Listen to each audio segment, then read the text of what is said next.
नमस्ते स्टूडेंट। अभी देखिए what is nipping off leaf spring. Nipping यानी क्या है, जैसे अभी बताते कि लीफ स्प्रिंग जो है वो बहुत सारे लीव्स से बना रहता है ना। सबसे टॉप मोस्ट जो लीव्स रहता है उसका लेंथ बड़ा रहता है, उसका रेडियस छोटा रहता है और बाद में फिर रेडियस बढ़ते जाता है। तो ऐसे बहुत सारे लीव्स हैं, बहुत सारे लीव्स एक के नीचे एक के नीचे एक रहते हैं, ठीक है। Top most leave full length leaves और बाद में हम लोग बोलते हैं ग्रेजुएटेड लीव्स। अब यहाँ पर क्या होता है कि टॉप मोस्ट जो लीव्स रहते हैं ना, यानी फुल लेंथ लीव्स में वर्किंग के समय जो स्ट्रेसेस आते हैं वो मोर देन 50% रहते हैं as compare to graduated leaves. तो वर्किंग के समय ही ऐसा ना हो कि उसके ऊपर में बहुत ज़्यादा स्ट्रेसेस आए और वो फुल लेंथ लीव्स है वही ब्रेक हो जाए। जनरली फुल लेंथ लिंक ही फेल होता है और वही ब्रेक होता है, बट जल्दी ना हो इसलिए हम लोग क्या करते हैं उसको प्री स्ट्रेसिंग करते हैं। यानी क्या करते हैं हम लोग इनिशियल उसके ऊपर में लोड अप्लाई करते हैं और वो करने के लिए हम लोग क्या करते हैं कि लीव्स के बीच में एक स्पेसिफिक गैप एक मेंटेन करते हैं और वो गैप को क्या बोलते हैं, निप, ठीक है। सो डैट जैसा ही लोड अप्लाई होगा, लोड अप्लाई होने से ये ऐसा यहाँ पर बेंड होगा तो सभी में स्ट्रेसेस जो है वो इक्वली डिस्ट्रीब्यूट हो जाए। यानी ऐसा ना हो कि फुल लेंथ लीव्स जो है ऊपर की जो लीव्स है उसके ऊपर में ज़्यादा स्ट्रेसेस है और बाद में कम स्ट्रेसेस है। उसके लिए हर एक लीव्स में गैप मेंटेन करते हैं ताकि वो अच्छे से स्प्रिंग जैसा ऑपरेट हो। वो गैप को कहते हैं नीपिंग या वो गैप को बोलते हैं नीप, ठीक है। तो ये जो दो लीव्स के बीच में की जो गैप हम लोग मेंटेन करते हैं for proper elasticity of the system या स्प्रिंग एक्शन के लिए, वो गैप को क्या बोलते हैं, नीप। और इसका फॉर्मूला है FL3/8ENGBT3। ये फॉर्मूला आपके डेटा बुक में आधा ही है, ठीक है। इसको आपको समझना है, इसको याद रखना है, डेटा बुक में उसको करेक्शन मत करना, ठीक है। और ये गैप इतना मेंटेन करते और इतना गैप मेंटेन करने के बाद फिर वो पूरे बैंड्स को असेंबल करते और असेंबल करने के बाद एक इनिशियल प्री लोड उस पर लगाते, ठीक है। उसको बोलेंगे इनिशियल प्री लोड असेंबल्ड के बाद। तो वो इनिशियल प्री लोड का भी एक्सप्रेशन कैसा है, NGNF into force upon twice NG plus thrice NF। समझ में आ रहा है? तो ये रिलेशन आपको समझना है, twice NG 2 times twice NG and 3 times NF। तो ये इनिशियल प्रीलोड है जो लगाते हैं असेंबल होने के बाद। और ये नीपिंग समझ में आया। फुल लेंथ लीव्स पे स्ट्रेसेस ज़्यादा आते हैं वर्किंग के समय, इसलिए सभी लीव्स में एक पर्टिकुलर स्पेसिफाइड गैप को मेंटेन करते हैं ताकि ये स्ट्रेसेस सभी में इक्वल हो जाए। वो गैप को नीपिंग बोलते हैं। Now how to calculate the length of the leaves. Length of the leaves कैसा कैलकुलेट करेंगे, फॉर एग्जांपल देखिए हम लोग ऐसा समझने की कोशिश करते हैं कि ये है अपर लीव्स, ये अपर लीव्स को आई रहता है, अपर लीव्स को आई एंड रहते हैं दोनों बीच में, स्प्रिंग आई बोलते हैं ताकि उसको हम लोग बोल्ट से वहाँ पर लॉक कर सके या फिक्स कर सके, ठीक है। फिर इसके नीचे में लीव्स रहते हैं, तो जैसा ये लीव्स और ये लीव्स, ये दोनों में भी आप देखेंगे ये दोनों की लीव्स का लेंथ सेम है, सिर्फ यहाँ पर इसको थोड़ा सा ये एक्सटेंड किया है काहे के लिए, आई बनाने के लिए। ये तो दोनों भी लेंथ सेम है, इसमें सिर्फ इसको एक्सटेंड करते हैं। तो ये दोनों भी क्या हो गए, फुल लेंथ लीव्स। और इसके नीचे ग्रेजुएटेड लीव्स अगर आते हैं तो जैसे ये 1 ग्रेजुएटेड लीव्स, ये 2nd ग्रेजुएटेड लीव्स, ये 3rd ग्रेजुएटेड लीव्स, ये 4th ग्रेजुएटेड लीव्स, ये 5th ग्रेजुएटेड लीव्स। जैसे ऐसा हम लोग एग्जाम्पल लेके चलते और इसको हम लोग सेंटर बैंड से लॉक करते हैं। यहाँ पर सेंटर में लॉक रहेगा, ये सेंटर बैंड से लॉक किया तो इसका लेंथ कितना है, small l। I to centre distance, इसका टोटल डिस्टेंस कितना है, LT, ठीक है। तो ऐसा कौन सा पोर्शन है जो स्प्रिंग एक्शन में पार्टिसिपेट करेगा, ये इतना पोर्शन और ये इतना पोर्शन। इसलिए इफेक्टिव लेंथ हम लोग कैसे निकालते हैं, capital L is equal to effective length, that is total length minus length of the bolt, length of the clip, centre clip या बैंड। तो ये हो गया इफेक्टिव लेंथ, ये इतना समझ में है। अब देखो ये ग्रेजुएटेड लीव्स है, ये कितना है, ये NG1 है, ये ग्रेजुएटेड लीव्स 2 है, ये ग्रेजुएटेड लीव्स 3 है, ये ग्रेजुएटेड लीव्स 4 है, ये ग्रेजुएटेड लीव्स 5, यानी यहाँ पर 5 ग्रेजुएटेड लीव्स है। और ये 2 जो है इसको हम लोग क्या बोलेंगे, ये फुल लेंथ लीव्स है, यानी ये फुल लेंथ 1 और ये फुल लेंथ 2। समझ में आ रहा है? तो अगर ऐसा देखा जाए यहाँ पर तो टोटल फुल लेंथ लीव्स कितने हैं? 2। टोटल ग्रेजुएटेड लीव्स कितने हैं? 5। तो टोटल फिर टोटल नंबर ऑफ लीव्स कितने हो गए? NF plus NG means N is equal to 2 plus 5। तो N कितना हो गया? 7। ये समझ में आ रहा है? तो टोटल नंबर ऑफ लीव्स कितने हैं? 7। टोटल 7 लीव्स है। क्लियर? यहाँ पर टोटल 7 लीव्स हमें दिख रहे हैं। ठीक है, अब इसमें से 2 फुल लेंथ है और 5 ग्रेजुएटेड लीव्स है। अभी हमें लेंथ ऑफ द लीव्स निकालना है। ये हमें पता होगा इनिशियल लेंथ कितना है इसका, है ना, ये लेंथ पता होगा। बट ये ग्रेजुएटेड लीव्स सबसे छोटी वाली, इसका लेंथ कितना होगा, फिर उसके बाद इसका लेंथ कितना होगा, फिर इसका लेंथ कितना होगा, ये हमें पता नहीं। तो ये हमें देखना है परसेंटेज वाइज। तो इसके लिए हम लोग क्या करते हैं, अब देखो ये सब ग्रेजुएटेड लीव्स कोई भी सेम नहीं है, ये चेंज होते जा रही है।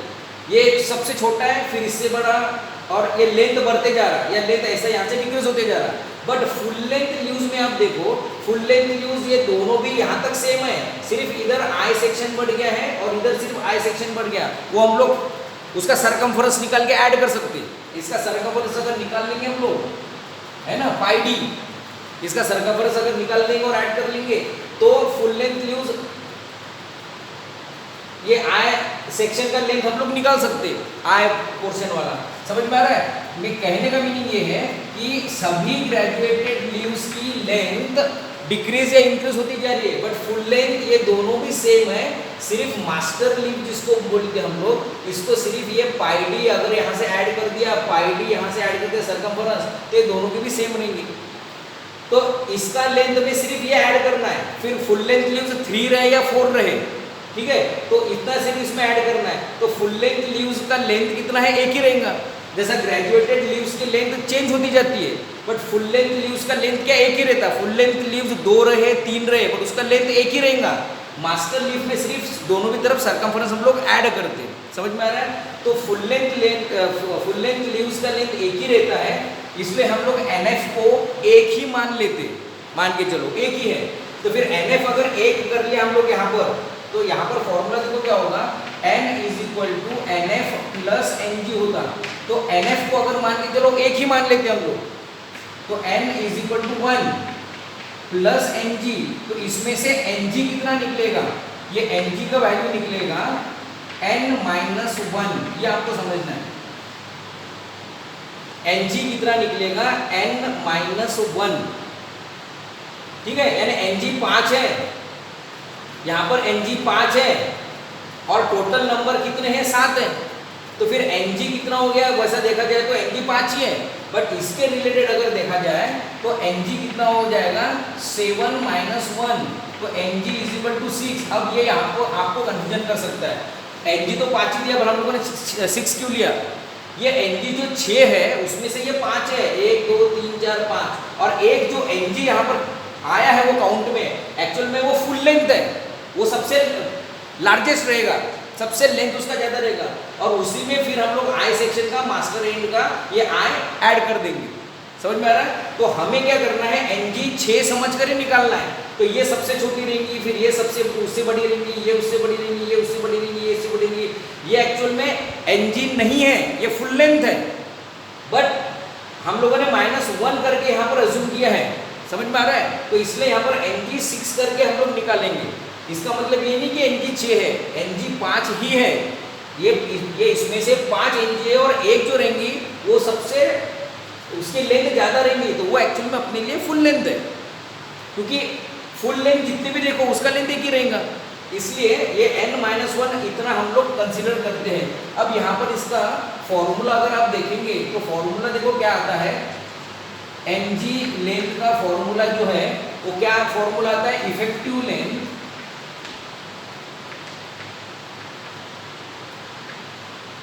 अपॉन N-1 इंटू 1 प्लस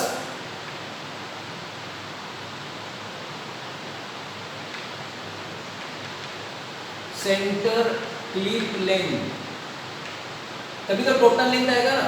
ये तो हम लोग इफेक्टिव लेंथ की बात कर रहे हैं, हमें टोटल लेंथ चाहिए, यहाँ से यहाँ तक चाहिए। तो इफेक्टिव लेंथ अपॉन ये क्या लिया है, मैं आपको बता रहा हूँ, ये इफेक्टिव लेंथ, ये पूरा इफेक्टिव लेंथ का रेशियो है, इफेक्टिव लेंथ प्लस ये सेंटर क्लिप, ये सेंटर क्लिप का लेंथ। तो ऐसे ये फॉर्मूला है, बट सिंपली उसको हम लोग ऐसा लिखते, देखो अभी देखो ये एन जी, हम लोग ये पहले लिंक के बनाने की कोशिश करते, एन जी इफेक्टिव लेंथ कितना है एल अपॉन यहां पर कितना है n-1 कितना होगा, n-1 कितना होगा 6, तो यहां पर हम लोग लेते 6 into 1 प्लस सेंटर लेंथ कितना है, सेंटर क्लिप का L, ये हो गया एनजी स्मॉलेस्ट का। स्मॉलेस्ट का कैसा हो गया, ये L जो है ये तो इफेक्टिव लेंथ है, टोटल इफेक्टिव लेंथ है, उसका 1/6 ले रहे, क्योंकि कितना है 1 2 3 4 5 6, उसका 1/6 ले रहे हम लोग, टोटल इफेक्टिव लेंथ का 1/6 पार्ट ले रहे प्लस सेंटर, ये तो कॉमन रहेगा, ये Ng1 हो गया।